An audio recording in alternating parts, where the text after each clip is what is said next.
Lep pozdrav vsem. Moje ime je Danica Rotar Pavlič, sem tudi predavateljica na Medicinski fakulteti v Ljubljani in zdaj sodelujem pri novem predmetu z nazivom geriatrija, pa tudi v 6. letniku pri predmetu družinska medicina. Imam pa tudi ambulanto družinske medicine na Brezovici pri Ljubljani, zato vam bom lahko kar povedala iz praktičnih primerov. Zdaj bi preverila samo, če se vidi, da smo že na naslednji drsnici. Vidi se, gre naprej. Dobro, lepo. Torej, ta naš današnji gost, pnevmokok ali streptokok pnevmonije, je bakterija, ki biva v nosno-žrelnem prostoru. Lahko tudi brez simptomov in težav. In kar 20 do 40% otrok pnevmokoke nosi v žrelu in so rezervoar okužbe za največkrat babice in dedke, ki lahko zbolijo za težjo obliko. Poznamo pa kar prek 90 različnih sevov, serotipov, in vsak od njih lahko povzroči okužbo, nekateri so bolj pogosti in invazivni kot drugi.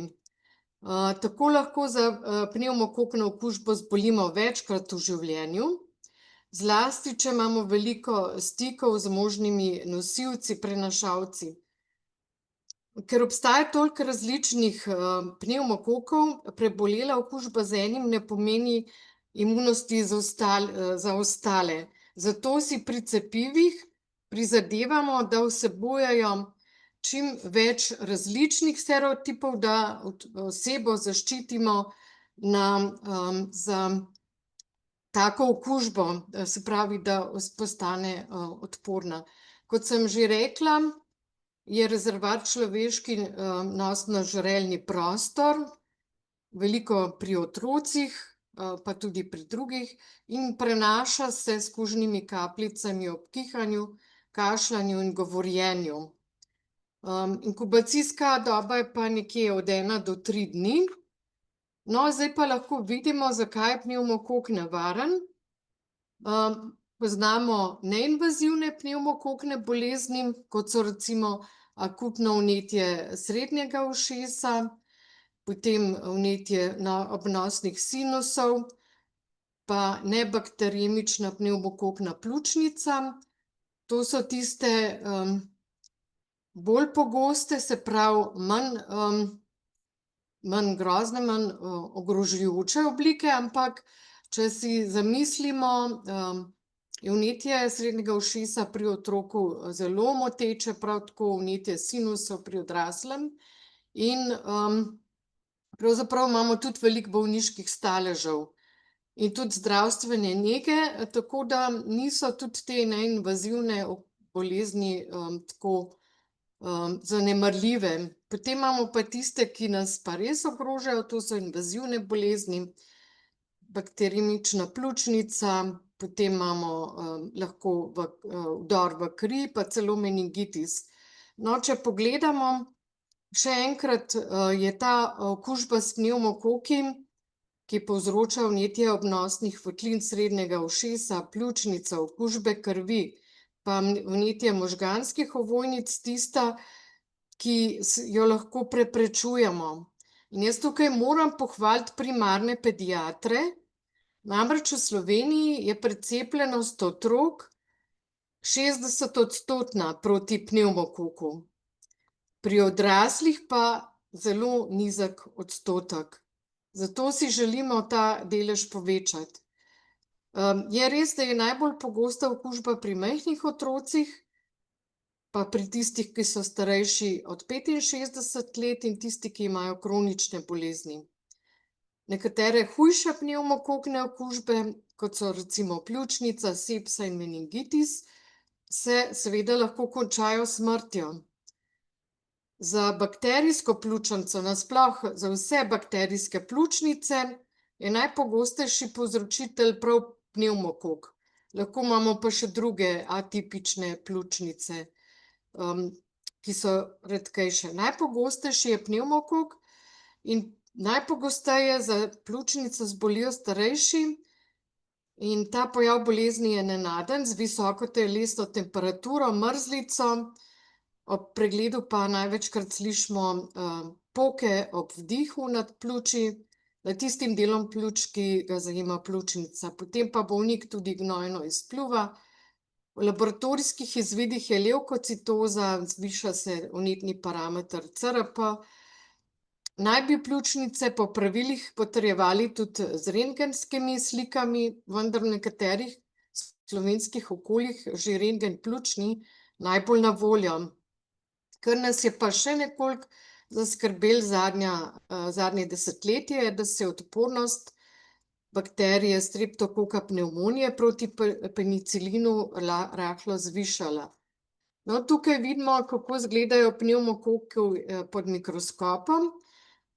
Gre za gram pozitivni kok, ki se združuje v pare ali pa v kratke verižice in ima več dejavnikov virulence, se pravi tistih dejavnikov, s katerimi napada naše celice.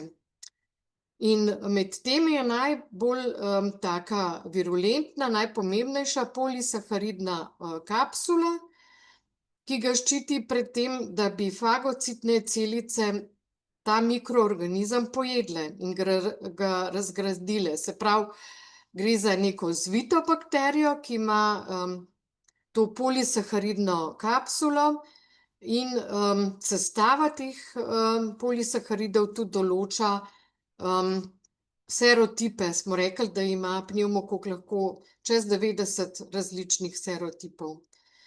No, in takrat, kadar pnevmokok povzroči hude invazivne okužbe, ki sem jih omenila, gre za visoko smrtnost, predvsem pri starejših. V enotah intenzivne terapije lahko ta smrtnost znaša tudi 20-odstotna. Pa še to naj omenim, da meningitis, recimo, ki je tudi invazivna oblika okužbe, lahko pusti trajne posledice. Nekako neko invalidnost, gluhost, slepoto, hude okvare osrednjega živčevja. Na srečo, se pravi, je večji delež res neinvazivnih okužb, vendar pa so tudi v tem primeru pljučnice lahko nevarne. Posebej bi še omenila, da se krivulje smrtnosti zaradi pnevmokokne pljučnice začnejo strmo dvigati po 65. letu starosti. No, kako pa, kaj se zgodi v organizmu, ko se okužimo? Imamo lahko, se pravi, bolečine v ušesu, glavobol, zamašen nos, kašelj, zvišano telesno temperaturo, izgubo apetita.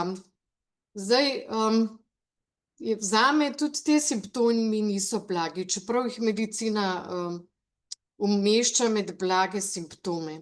Ampak hujše oblike pa vključujejo zmedenost, bolečine v prsih, oteženo dihanje, tudi občutljivost, ko gledamo na svetlobo, hude bolečine, izpuščaj lahko tudi, potem imamo bledico sluznic in kože, pa lahko tudi potem kot neke take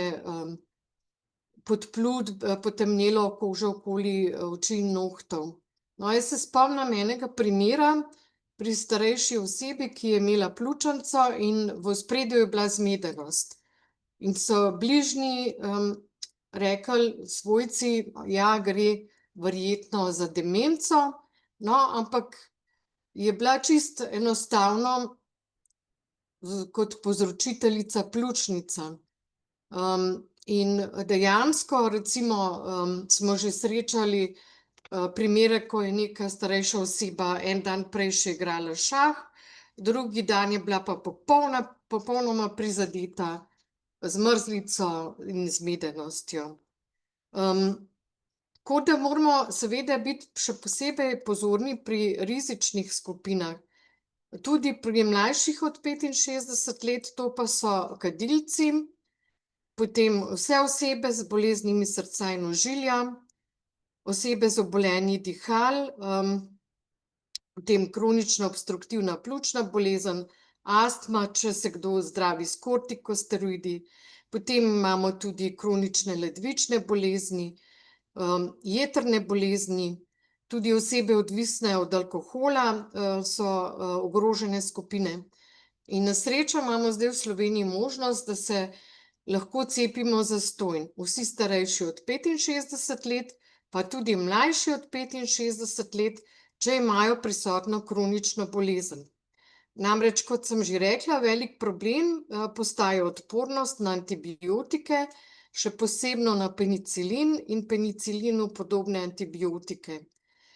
Pri različnih podtipih teh pnevmokokov najdemo odpornost od 30 do 35% in to nas skrbi. Tukaj je nekako porazdelitev invazivne, to se pravi tiste nevarne pnevmokokne bolezni, ki ima vrhove v zimskih sezonah. Namreč, ko recimo imamo neko virusno obolenje, potem smo imunsko manj odporni in takrat se hitro nalezemo še vseh drugih mikrobov. Jaz velikokrat rečem v zimskih obdobjih, poglejte svoje vnuke, če kihajo, kašljajo, naj ne obiščajo svojih starih staršev. Ampak velikokrat vidimo, da starši morajo v službo in bolnega otroka peljajo k svojim starim staršem v varstvo. Ti pa so še posebej dovzetni, seveda. Tako da je nekje ravno pravi čas, da se zdaj zaščitimo za zimsko-jesenske mesece. No, kot sem že rekla, je lahko pnevmokok zelo nevaren in da so te smrtnosti v bolnišnici visoke. Danes sem spet poslušala, kako se je dolgo čakalo na ljubljanski urgenci in kako so marsikoga poslali po 10 urah potem domov, ker so bili problemi s posteljami. Ampak dejansko si prizadevamo, sploh pri družinski medicini, da bi breme bolezni, ki se veča pri starosti, omejili z možnosti, ki jih imamo. Zato je menimo ta cepljenje ključen preventivni ukrep za zdravo staranje. Jaz sem slišala na zdravstvenem svetu profesor Ihana, on je predlagal tudi, da bi se razmislilo o cepljenju recimo proti respiratornemu sincicijskemu virusu, da bi se recimo ponovno preverilo, ali moramo starejše ljudi ponovno cepiti proti oslovskemu kašlju, ki ga je bilo letos in lani spet več. Tako da je ta razmislek, kako narediti načrt za cepljenje starejših od 65 zelo pomemben, ker cepivo zmanjša tveganje za nastanek bolezni, tako da sodeluje z našo naravno obrambno telesa. Gre za mrtvo cepivo, za tiste, ki menijo, da cepiva niso najboljša, to ni živo cepivo. Pa še to bi dodala, da nekje zračanje, umivanje rok, vse to je pomembno. Kašljanje v rokav, zelo pomembno, samo ne moramo samo s tem preprečiti, Velike številke v Evropi beležimo zaradi smrti pri pnevmokoknih pljučnicah. No, profesor doktor Tatjana Lejko je povedala, da so na UKC Ljubljana, na kliničnem centru, z večletnim ozaveščanjem dosegli, da so se zaposleni bolje precepili kot prejšnja leta in na infekcijski kliniki so proti pnevmokoku cepljenih 90% zdravnikov, preostalih zdravstvenih delavcev nekoliko manj, medtem ko povprečje za celotno kliniko znaša 70% precepljenost. Pomembno je, da cepiva preprečujejo tudi bacilonoštvo, se pravi, tisto kolonizacijo, ki smo rekli, da jo lahko imajo otroci v nosno-žrelnem prostoru. In ker je odstotek cepljenja zdaj v primarni pediatriji 60-odstoten, želijo pa si ga še povečati, smo breme nekoliko že zmanjšali, ampak prizadevanja vsekakor niso dovolj. Na to nas opozarja Nacionalni inštitut za varovanje zdravja. No, in skupaj z Društvom za srce smo se odločili, da povabimo tiste, ki ste zainteresirani na cepljenje, torek 10.6. od 3:30 do 4 popoldne, pa v četrtek 12.6. prav tako od 14:30 do 16. ure. Za termin se je potrebno naročiti na Društvu za zdravje srca in ožilja, na telefonu, ki vam je sicer znan, ali pa na elektronski naslov. Namreč ne bi želeli, da bi vsi naenkrat prišli, ne bi bilo drena in bomo poskrbeli, da bo razporeditev lepa.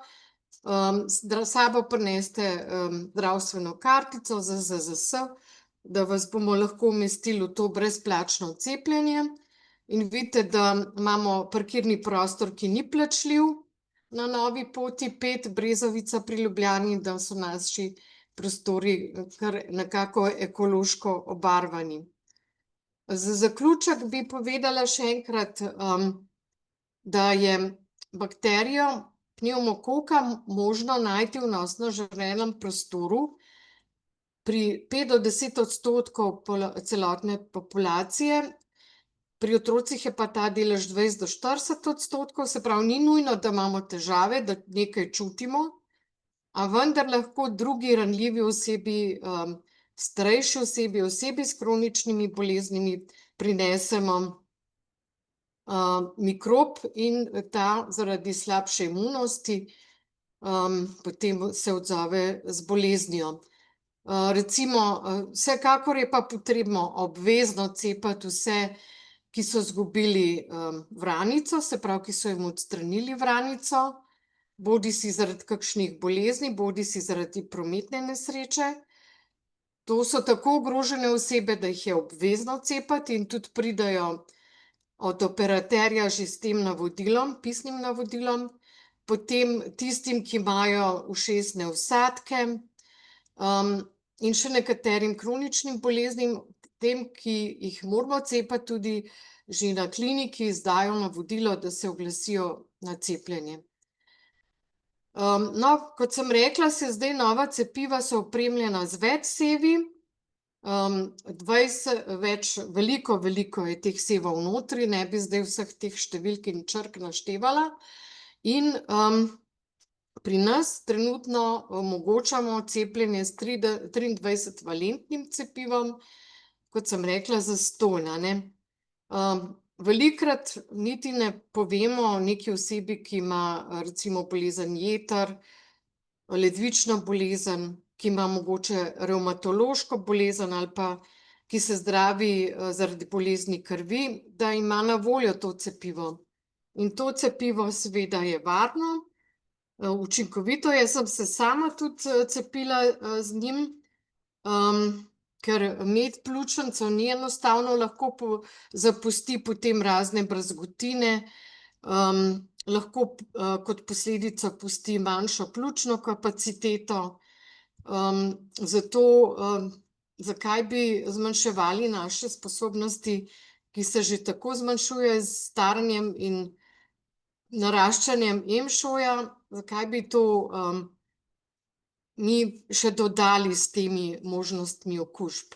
Tako da še enkrat lepo povabljeni in s tem bi tudi zaključila to predstavitev in vam odprla možnost za vprašanja, ker sigurno se vam je pojavilo kar nekaj vprašanj.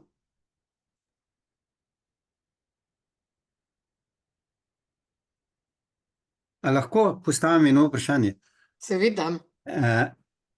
Koliko časa je recimo aktivna ta zaščita po cepljenju? Ali je potrebno večkrat se cepiti, recimo, ali priporočljivo?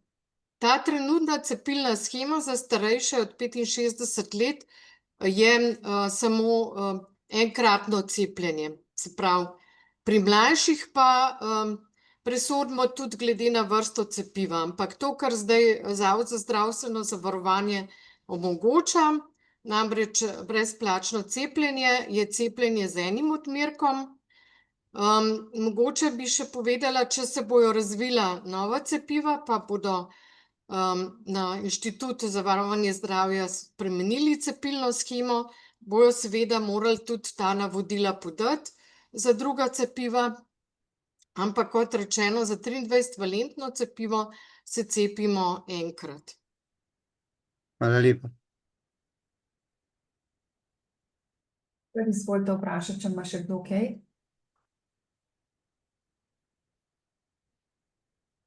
Mogoče koga zanimajo stranski učinki, torej, kot sem rekla, sem se sama tudi cepila, mogoče lokalna rdečica, kakšen dan, dva, drugače pa nekateri imajo tam lahko tudi 37 stopinj Celzija temperature, ampak večinoma ne. Tako da rekla bi še to, da smo se več kot 2 leti trudili, da je Zavod za zdravstveno zavarovanje za bolnike s kroničnimi boleznimi pa starejše, da je pristal na to, da omogoča zastonjsko cepljenje, ker prej je bilo samo za ožjo skupino ljudi možno se cepiti zastonj, kot sem omenila, za tiste, ki nimajo vranice, ali pa ki so imeli operirana ušesa, gluhi z ušesnim vsadkom. Tako da so bila naša prizadevanja večletna, da smo to dosegli. Smo pa bili nekje nagovorjeni iz držav iz Zahodne Evrope, kjer so že pred nami recimo Nizozemci, Belgijci, Nemci, tudi Hrvatje, tudi Čehi, so že prej uvedli za ogrožene skupine cepljenje, ki je bilo zastonj. In potem smo mi nekako capljali za njimi in smo potem prepričevali Zavod za zdravstveno zavarovanje, ki pa, kot sem rekla, zdaj to omogoča.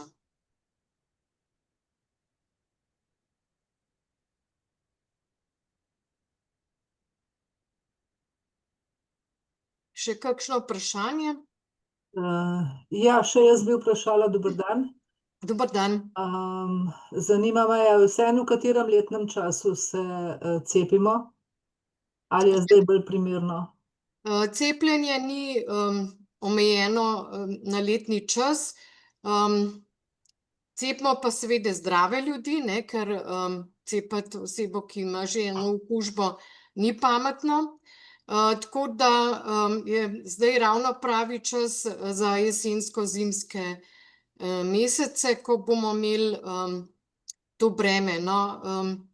Moja tašča, ki je doživela 97 let, je vedno govorila, starejše ljudi odnese zimo. Če preživimo zimo, pol bomo še eno leto preživeli.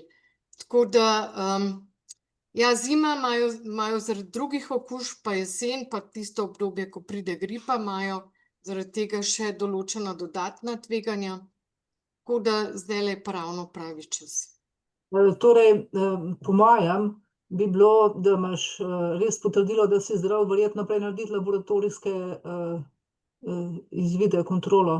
Običajno se naredi kratek telesni pregled, se pravi, da ni vročine, da je saturacija s kisikom ustrezna, no, pri tistih, ki imajo astmo, ni nujno, ali pa če imajo KOPB. Ja, jaz imam astmo, pa imela sem 3 pljučnice v 4 letih, tako da Je to kar veliko, ne? precej neodporna, ja, glede na te Ja. stvari. Pa me zanima, koliko je pa to cepivo preverjeno, mislim, koliko let je že?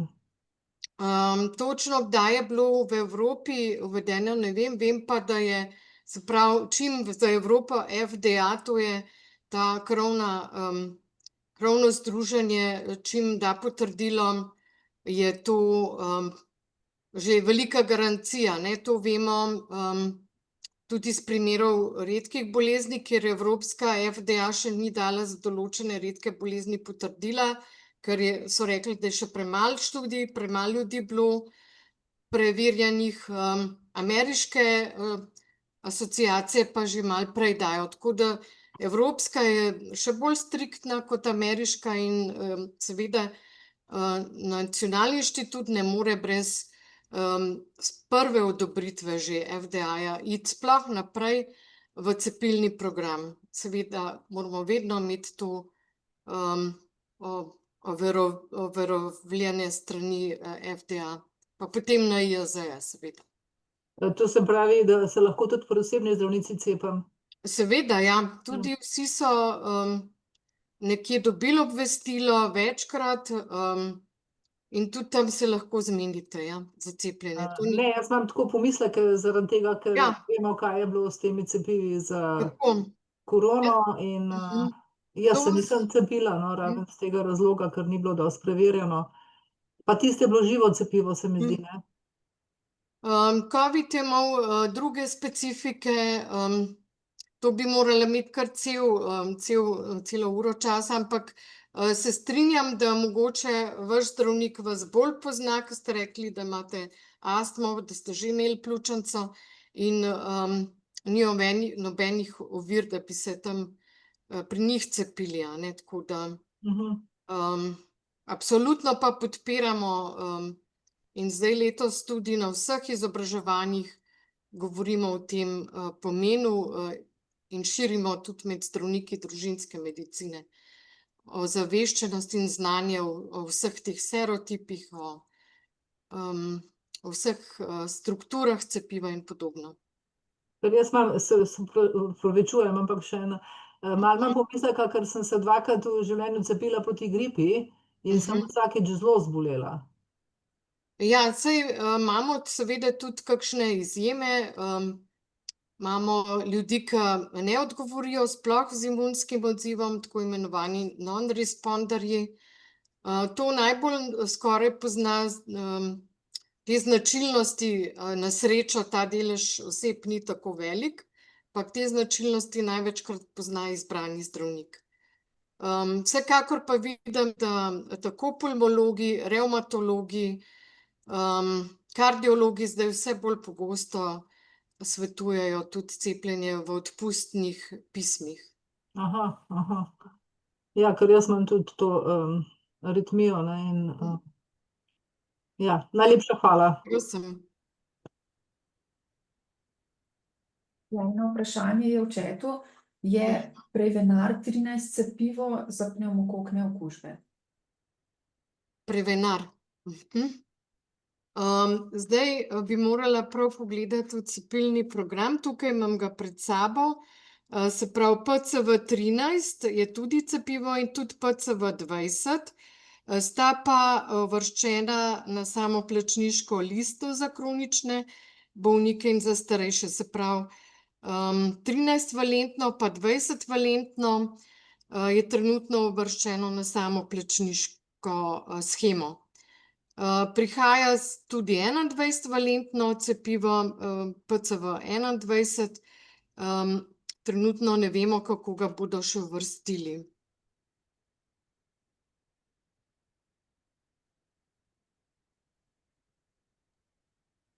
A lahko še eno vprašanje? Ja, kar A je kakšna povezava med cepljenjem proti gripi pa tem našim proti pljučnici? In jaz recimo nimam težav s cepljenjem. Jaz se cepim proti gripi vsako leto od začetka, ko je bilo uvedeno, to se pravi že mnogo desetletij. Ampak me vseeno zanima, a ne, če se cepiš proti obema, a ima to kakšen pozitiven ali pa negativen učinek?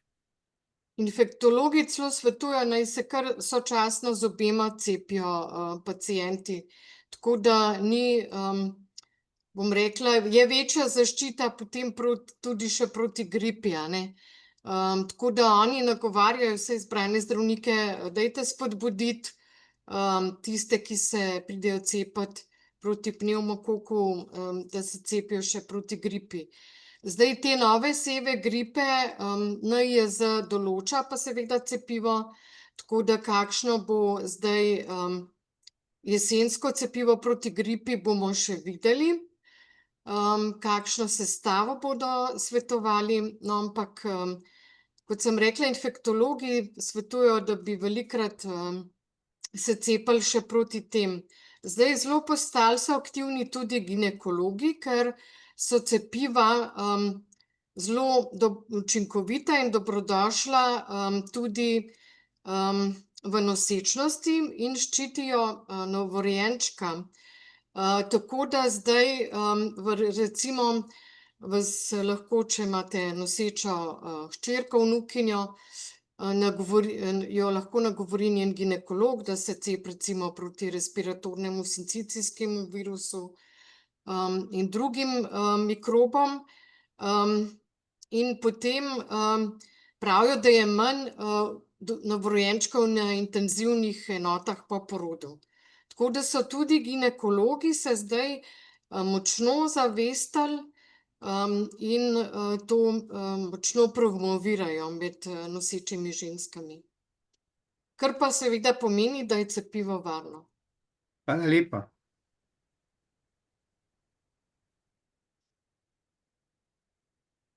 Kdo še kakšno vprašanje?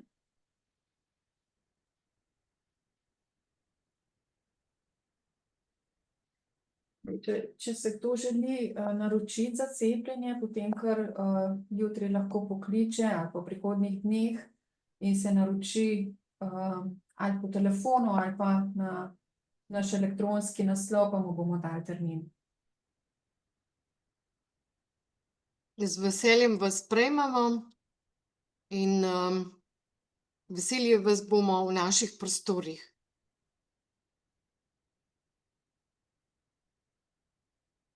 Tako, zdaj, če ni več vprašanj, jaz se zelo lepo zahvaljujem.